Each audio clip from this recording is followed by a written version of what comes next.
Welcome to Commuter Philippines. I'm your host, This Right Guy. At nandito tayo ngayon sa Bangkarohan Terminal. Dito malapit sa San Pedro. Tara, samahan niyo ako pumunta ng UP Mindanao. Dito tayo sasakay sa may UV Express, sa may Caltransco. Pamasahe ay nasa 35 pesos. At sabi ng driver, kailangan bumaba sa may Mintal Holy Spirit daw. Okay, tara, samahan niyo ako.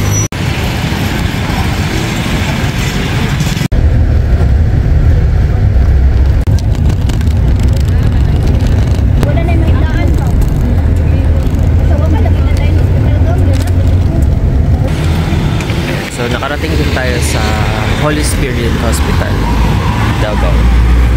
Dito tayo sasakay papuntang UP Mindanao. Ayan, may sign dun. Tapat. Ayan, UP Mindanao. Alright. Tawid tayo.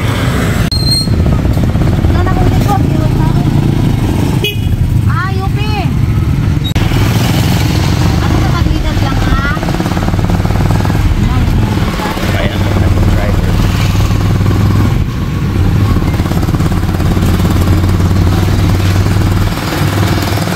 Yan yung sinakyan natin. Punta dito.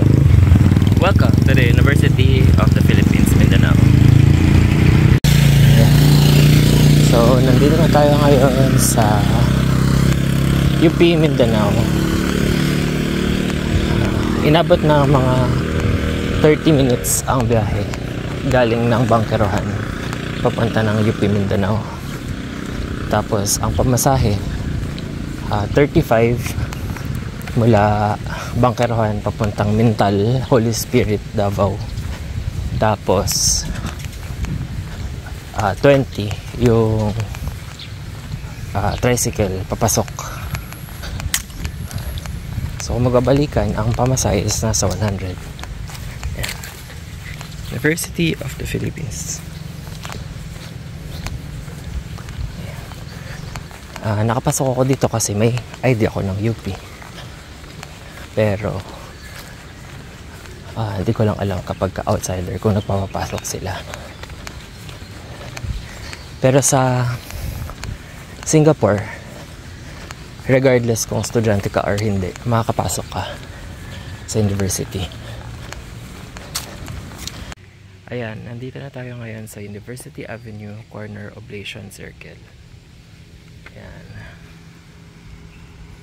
Lapitan natin sa Oblation.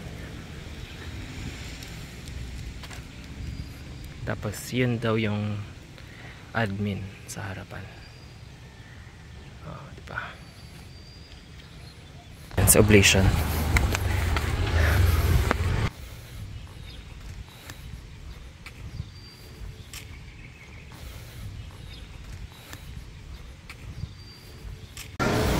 Thanks for watching.